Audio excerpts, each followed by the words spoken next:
Welcome student, YouTube के इस channel पर आपका स्वागत है। इस चैनल पर यदि नए हैं तो चैनल को सब्सक्राइब कर लें, वीडियो को लाइक करें और अपने दोस्तों के पास शेयर करें।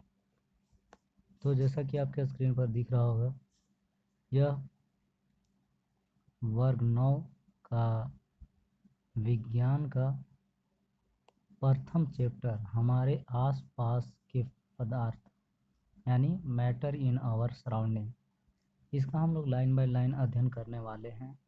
और आपसे आग्रह होगा कि आप पेन और कॉपी लेकर बैठें ताकि आवश्यकता अनुसार आप नोट बना सकें। यह जो आपके स्क्रीन पर दिख रहा है यह एनसीईआरटी बुक है, तो यदि संभव हो तो एनसीईआरटी बुक भी अपने पास रखें। चलिए हम लाइन बाय लाइन अध्ययन करने वाले हैं। अपने चारों ओर नज़र दौड़ाने पर हमें विभिन्न प्रकार की वस्तुएं नज़र आती हैं, जिनका आकार, आकृति और बनावट अलग अलग होता है। इस विश्व में प्रत्येक वस्तु जिस सामग्री से बनी होती है उसे वैज्ञानिकों ने पदार्थ का नाम दिया है। यानी कि इस ब्रह्मांड में, इस विश्व में प्रत्येक वस्तु जिस सामग्री से बनी हुई है उसे पदार्थ कहते हैं। ठीक है, यानी कोई भी वस्तु जिस सामग्री से बनी हुई है उसे पदार्थ कहा जाता है। जिस हवा में हम लोग श्वास लेते हैं, चलिए थोड़ा सा ऊपर कर लेता हूँ। जिस हवा में हम श्वास लेते हैं, जो भोजन हम खाते हैं, पत्थर, बादल, तारे, पौधे एवं पशु, यहाँ तक कि पानी की एक बूंद या रेत का एक कण, ये सभी पदार्थ हैं। ठीक है, यानी ये सारा चीज़ जो भी कि हमारे आस पड़ोस में दिख रहा है वह सभी पदार्थ है। ध्यान देने योग्य बात यह है कि ऊपर लिखी सभी वस्तुओं का द्रव्यमान होता है और ये कुछ स्थान घेरती है। ठीक है, तो पदार्थ की परिभाषा अगर लिखना होगा तो हम लोग क्या लिखेंगे? हम लोग लिखेंगे कि विश्व में प्रत्येक वस्तु जिस सामग्री से बनी होती है उसे पदार्थ कहा जाता है। पदार्थ में द्रव्यमान होता है और यह स्थान घेरती है। यह हुआ परिभाषा पदार्थ का। चलिए आगे देखते हैं। प्राचीन काल से ही मनुष्य अपने आसपास को समझने का प्रयास करता रहा है। भारत के प्राचीन दार्शनिकों ने पदार्थ को 5 मूल तत्वों में वर्गीकृत किया है, जिसे पंच तत्व कहा जाता है।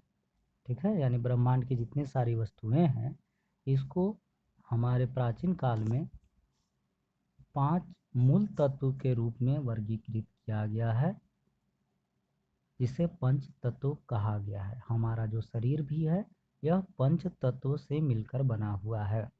वायु, पृथ्वी, अग्नि, जल और आकाश, ये पांचों चीज़ों से मिलकर हमारे शरीर की संरचना हुई है। और या कहें तो ब्रह्मांड में जो भी सारी चीज़ें हैं सभी इन्हीं चीज़ों के मिलने से बनी है। ऐसे भी कोई इंसान जब मृत हो जाता है तो उसका पार्थिव शरीर का जब दाह संस्कार किया जाता है तो बोला जाता है कि हमारा जो शरीर, वह पार्थिव शरीर जो था वह पंच तत्व में विलीन हो गया। तो वो 5 तत्व कौन कौन से हैं? वायु, पृथ्वी, अग्नि, जल और आकाश। एक कविता भी कही जाती है, क्षिति, जल, पावक, गगन, समीरा, पंच तत्व से बना शरीरा। यानी मनुष्य का जो शरीर है वह 5 तत्व से मिलकर बना हुआ है। उनके अनुसार इन्हीं पंच तत्वों से सभी वस्तुएं बनी है। यानी प्राचीन काल में कहा जाता था कि इन्हीं पांचों तत्वों से सभी वस्तुएं बनी है, चाहे वह सजीव हो या निर्जीव। सजीव किसे कहेंगे? जिसमें जान होती है। और निर्जीव किसे कहेंगे? जिसमें जान नहीं होती है। तो ब्रह्मांड में 2 ही तरह की चीज़ें मिलेगी आपको, या तो सजीव या तो निर्जीव। तो वे सभी इन्हीं 5 तत्वों से बने हुए हैं, ऐसा कहा जाता था। थोड़ा और ऊपर कर लेता हूँ। चलिए, उस समय के यूनानी दार्शनिकों ने भी पदार्थ को इसी प्रकार वर्गीकृत किया। यानी यूनान के जो दार्शनिक थे उन्होंने भी सेम ऐसा ही बताया है। आधुनिक वैज्ञानिकों ने पदार्थ को भौतिक गुणधर्म एवं रासायनिक प्रकृति के आधार पर दो प्रकार से वर्गीकृत किया। तो आजकल के जो वैज्ञानिक हैं, जो वर्तमान समय में हैं, वो कोई भी जो पदार्थ है उसके भौतिक गुण और उसके रासायनिक गुण के आधार पर दो प्रकार से बांटा। इस अध्याय में हम भौतिक गुणों के आधार पर पदार्थ के बारे में ज्ञान अर्जित करेंगे। यानी यह जो चैप्टर हम लोग पढ़ेंगे वह पदार्थ के भौतिक गुणों के बारे में जानेंगे और रासायनिक गुणों के बारे में किसी दूसरे पाठ में जानेंगे। यानी इस अध्याय में हमें यही पढ़ना है कि कोई भी पदार्थ है तो उनके भौतिक गुण के आधार पर उसका क्या क्या पहलू होगा वो सारे के बारे में जानेंगे। पदार्थ के रासायनिक पहलू को आगे के अध्याय में पढ़ेंगे। यानी इस अध्याय में हमको पदार्थ के भौतिक गुणधर्म के बारे में जानना है, रासायनिक गुणधर्म दूसरी क्लासों में पढ़ेंगे।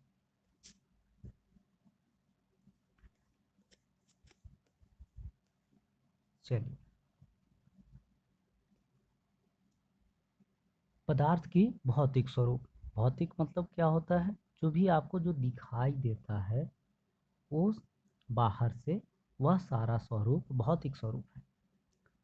पदार्थ कणों से मिलकर बना है। पदार्थ जो भी बड़ा चीज़ आप देख रहे हैं यह छोटे छोटे कणों से मिलकर बना हुआ है। यही कारण है कि जब कोई बड़ा पदार्थ आता है उसको हम छोटा छोटा पीस में हम टुकड़ों में बांट पाते हैं, क्योंकि वो छोटे छोटे टुकड़ों के मिलने से ही बना है। बहुत समय तक पदार्थ की प्रकृति के बारे में दो विचारधाराएं प्रचलित थी। बहुत समय पहले दो तरह की बात कही जाती थी। एक विचारधारा का यह मानना था कि पदार्थ लकड़ी की टुकड़े के तरह सतत होती है। ऐसा मानते थे पदार्थ क्या है तो वह टुकड़े, लकड़ी के टुकड़े की तरह सतत होता है। परंतु दूसरा विचार कुछ और ही था। परंतु अन्य विचारधारा का मानना था कि पदार्थ रेत की कणों से मिलकर बने हैं।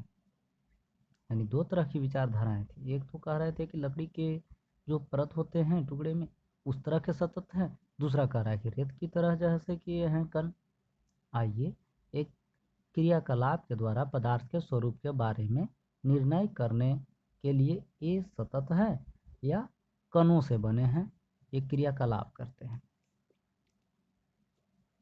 चलिए, क्रियाकलाप 1.1। 100 ml का बीकर लें। इस बीकर को जल से आधा भर दें और आधा भरकर जल के स्तर पर निशान लगा दें। मतलब कि एक हमें क्या लेना है? बीकर लेना है।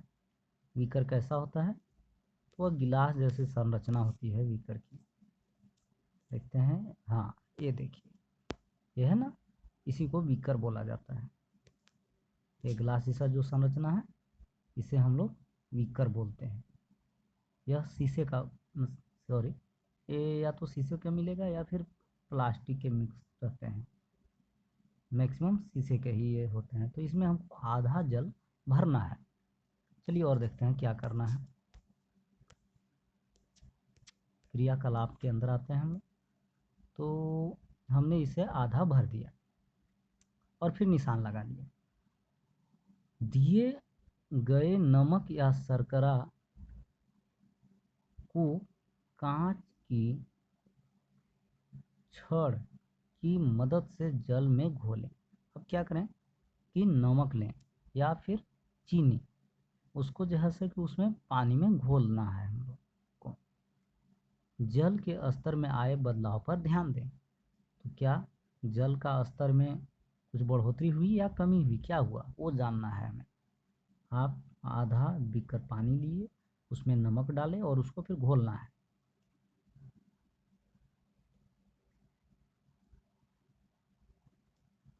आपके अनुसार नमक या शर्करा का क्या हुआ?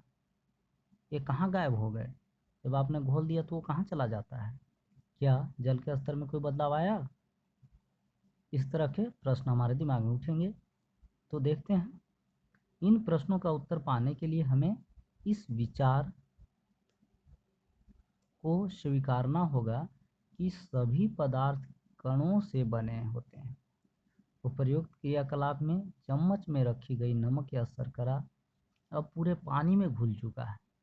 ठीक है, यानी जब इस तरह से होता है, शरबत हम लोग बनाते हैं तो जब हम लोग घोलते हैं तो क्या होता है, वह पूरे पानी में घुल जाता है।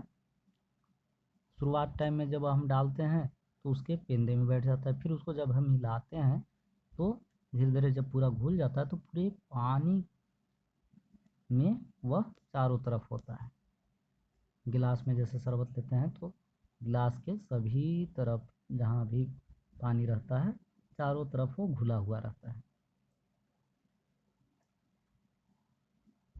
पदार्थ के एक कण कितने छोटे होते हैं? तो जैसा चित्र में ये जो पिछला क्रियाकलाप है उसमें दिखाया गया है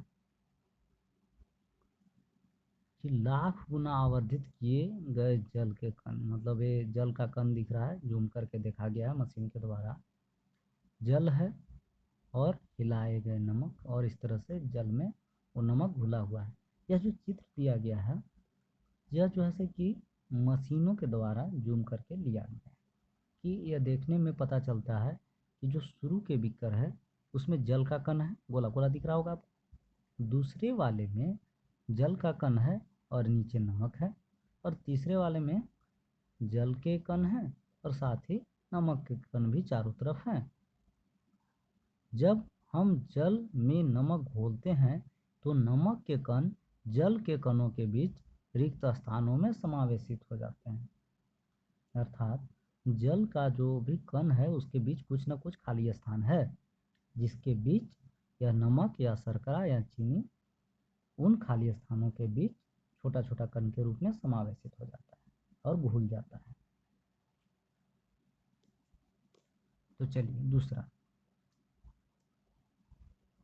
पोटेशियम परमैंगनेट के 2 या 3 क्रिस्टल को 100 ml पानी में घोल लें।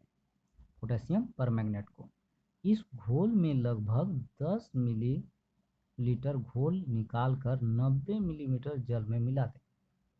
पहले क्या बोला गया, 100 ml के घोल में आपको पोटेशियम परमैंगनेट को घोलना है। फिर कहा गया कि उसी घोल में से 10 ml घोल को निकालिए और उसको कोई दूसरे 90 ml के जल में मिला दीजिए।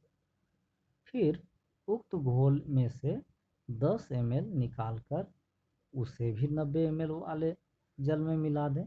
इसी प्रकार इस घोल को 5 से 8 बार तक तनुकृत करें, यानी यह प्रक्रिया करते रहें। एग्जाम्पल में यहाँ देखेंगे, चित्र में बताया गया है 100 ml पानी है, फिर आपका यहाँ पर 100 ml का फिर से बताया जा रहा है। तो इसमें एक्चुअली लिया गया था 90 ml, उसमें फिर 10 ml डाल दिया गया। फिर दूसरा बीकर में फिर से 90 ml लिया गया था, तो बगल वाले में से निकाल के उसमें डाल दिया गया, तो वो 100 हो गया। फिर उसमें से निकाले 10 ml तीसरा वाले में से और डाल दी चौथा में। चौथा वाला में जब 100 ml हो गया तो अब फिर उसमें से फिर 10 ml निकाल के दूसरे वाले में डाल दी। तो ये करते करते चित्र में आप देखेंगे कि रंग का क्या स्थिति है। शुरुआत वाला में देखिए सिर्फ पानी है, उसका एक अलग रंग है। उसके बाद पोटेशियम परमैंगनेट हम लोग डाले तो ये गुलाबी हो गया। ठीक है, अब उसमें से हमने 10 ml लिया और तीसरे वाले में डाला, तीसरे वाले में पहले से 90 ml जल था, अब जब 10 ml डाले तो वो हो गया 100 ml। और फिर तब देखिए दूसरे की तुलना में तीसरे में रंग हल्का फीका है। अब फिर चौथा जो बीकर है उसमें 90 ml पानी है, अब तो तीसरा में से फिर 10 ml निकाल के उसमें डाल देंगे। ठीक है, यानी कि पहला से निकाल के दूसरा में, दूसरा से निकाल के तीसरा में, और तीसरा से निकाल के चौथा में, चौथा से निकाल के पांचवा में 10-10 ml निकाल निकाल के डालना है। तो धीरे धीरे आप देखेंगे कि इसका रंग अंतिम वाला में फीका रहेगा।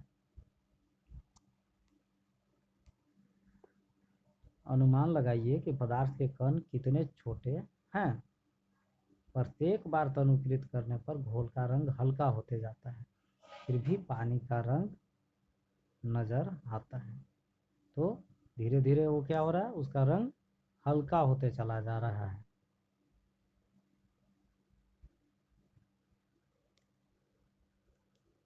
यह प्रयोग दर्शाता है कि पोटेशियम परमैंगनेट के बहुत थोड़े से क्रिस्टल से पानी बहुत अधिक मात्रा में यानी 1000 लीटर भी रंगीन हो सकता है। हालांकि कम पानी में अगर डालते हैं तो ज़्यादा रंग आएगा, ज़्यादा पानी में थोड़ा सा डालेंगे तो फिर कम रंग आएगा। इससे हम ये निष्कर्ष निकाल सकते हैं कि पोटेशियम परमैंगनेट के केवल एक क्रिस्टल से कई सूक्ष्म कण होंगे। जो ये क्रिस्टल है छोटा टुकड़ा, उसमें कई छोटे छोटे कण मिलकर बने हुए होंगे। ये छोटे कणों को विभाजित होते रहते हैं और ये जो है सब बड़े कण हैं वो धीरे धीरे छोटे कण के रूप में विभाजित होते हैं। अंततः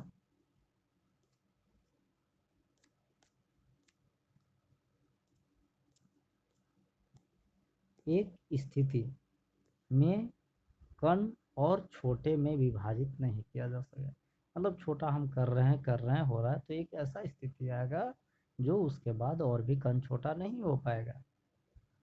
पोटेशियम परमैंगनेट की जगह 2 ml डिटॉल से भी हम क्रियाकलाप कर सकते हैं।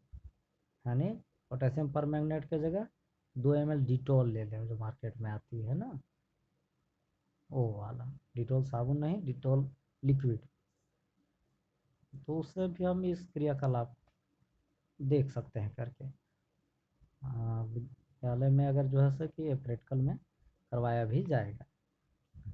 पदार्थ के कण बहुत छोटे होते हैं, इतने छोटे कि हम उनकी कल्पना नहीं कर सकते हैं, मतलब उसको डायरेक्ट हम देखना चाहें तो नहीं देख पाएंगे। पदार्थ के कणों के अभिलाक्षणिक गुण, तो यह पदार्थ के कणों के बीच क्या क्या गुण होता है ये हम अगली क्लास में पढ़ेंगे। तो यह वीडियो को अपने दोस्तों के पास शेयर करें और हमारी क्लासेस प्रारंभ हो चुकी है, तो रेगुलर आप लोग क्लास आएँ और लाभ उठाएं। धन्यवाद।